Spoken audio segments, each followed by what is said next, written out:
Welcome to this video on his Christian FROMville premiere, and if there's one show I cannot wait to see again, it's From Season 3. It's one of those shows where my theories flow so much that it's easy to get lost in the meaning of it all. I've been studying and rewatching the show for the 5th time, as this channel has been built on my theories and predictions. I decided that it's time to go back to From and write a new one. I want to explore how Tabitha didn't truly escape FROMville and that she's in another dream state, as well as other theories about what it all means. Welcome and let's begin. Okay, going into this theory, I wanted to explore how the show works as a nightmare/dream, and if there's a dream, then explore more of the symbolism of it all. Somehow, when the characters arrive into the town, it's like a nightmare. They arrive from somewhere and end up in this town that is truly a nightmare/dream. So in a way, it's another state of existence. I have some confirmations that this is true. This is shown when the colony house was attacked and Victor saved Julie. He does this by taking her through the faraway tree. How is this even possible that Julie arrives in another location? Another confirmation of this is when Boyd enters the faraway tree in season 1 and he wakes up in the nightmare/trap in the tavern. Victor says the faraway trees are temperamental that way. Which this could be that the nature in FROMville is unpredictable, something that we're going to expect and see in season 3, as the season is going to explore the cold weather and the snow. I always think that the faraway trees are a getaway to other time periods, like how Boyd took that number and arrived in a time where the tavern is good, and when he escapes, it's all destroyed, and how he's able to enter with the fire. It's as if the bottle tree containing the number acted as a temporal lock, transporting him to a specific moment in the tavern history, or by doing so they're able to go in other people's dream and nightmares. So by doing so, he entered the subconscious of Martin. There's two ways of seeing it. I like the one that that they're entering the subconscious mind of other people by doing like what we see with Martin. This is confirmed by the bottle tree and how it's needed to move across FROMville, but also how the dog appears to be in the past, as both we saw him when Victor was a young kid and now multiple times, including when Boyd escaped from the tavern. This dog in both timelines is the most concrete evidence we have so far that Tabitha's hospital awakening is not a true escape. If the dog can exist across these two time periods and the Boyd saw him after the destruction of the music box, then the lines between FROMville reality and the outside world are definitely unclear. So how this connects to Tabitha? Well, that's why this is a game changer for the Tabitha is still trapped theory. This indicates a link between FROMville, various timelines, and the hospital where Tabitha is supposed to be saved. This goes beyond the symbol or the unsettling parallels between Abby's words and Tabitha awakening. It's not real. It's a nightmare.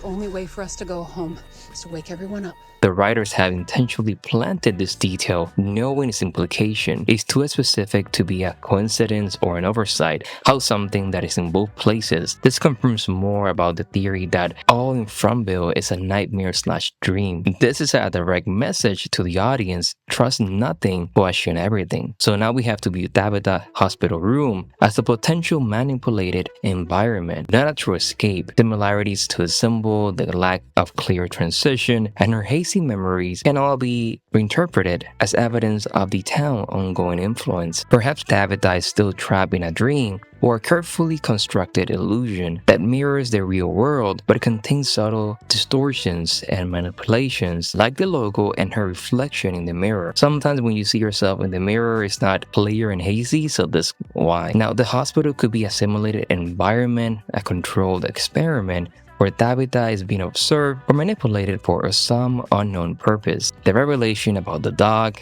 raised the questions for Tabitha and everyone connected to the town. If there's no true escape, then the characters must find a different way to confront the town's forces, to understand its rules, and to potentially break the cycle. This confirms that when Tabitha escaped, she's not really in a real place. She's just in another dream/state. But there's an image of Tabitha with the same clothes that she had when she escaped, so confirming that she didn't truly escape. If there's no true escape, then the characters must find a different way to confront the town forces, to understand its rules, and to potentially break the cycle. This is seen with the arrival of the bus, bringing a whole new wave of terrified individuals. It's a crucial turning point in From, and strongly suggests that breaking the cycle is indeed at the heart of the show. But what cycle? I'm going to explain that in a moment. Here's why this event is so significant and how it supports the theory. Well, the bus arrival dramatically increased the population of FROMville, draining resources, tensions, and adding to the town's sense of instability. This disruption to the established order is a clear sign that the cycle is being challenged or at least evolving. This is also shown with Tabitha digging in the house,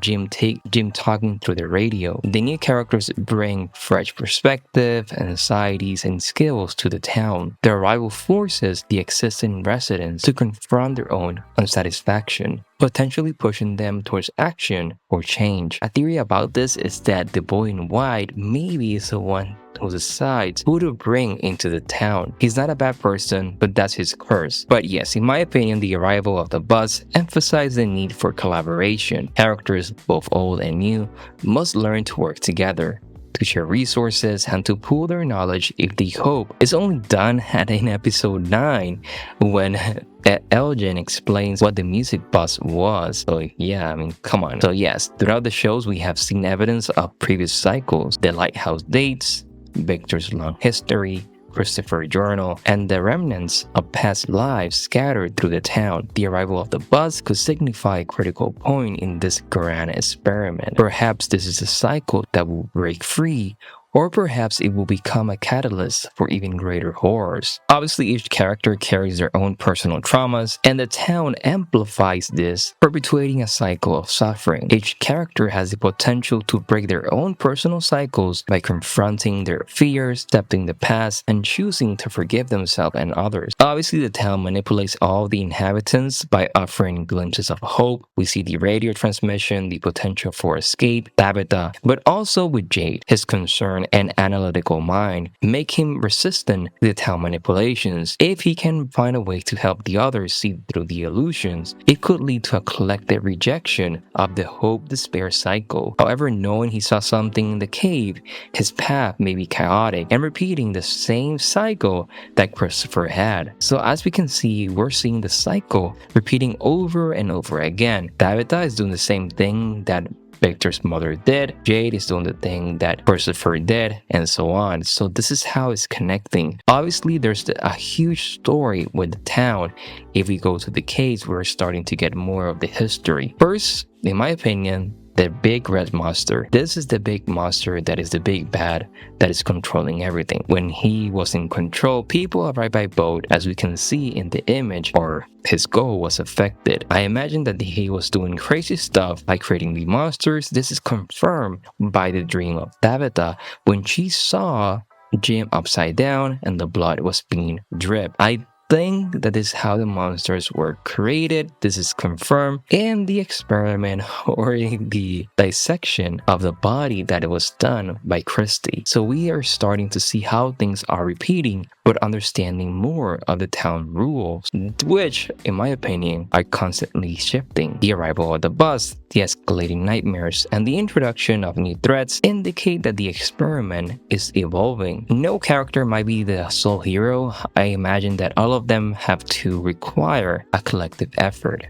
As we know, nightmares are echoes that confirm the terrifying nature of the characters' dreams of this creation process, their minds resonating with the town's collective trauma and the red monster's power. I also have to confirm something we have seen before, that the characters are dream within a dream, something that we saw with a lot of the characters, and this, in my opinion, confirms Tabitha that she is in this hospital is more than a dream. Now, on the dates on the lighthouse, I think that this is just different cycles of different people that arrive that have to do the same thing that the characters are doing now. So it's been years and years people have to stop the, I don't know if it's the darkness or the spell, or not sure what it is. Hopefully this is explained in future episodes, or well, in season 3. But that's my theory for today. What are your thoughts on all of this? I love this show so much that my theories flow so much that I cannot stop talking about it. There's other stuff that I cannot wait to discuss in future videos.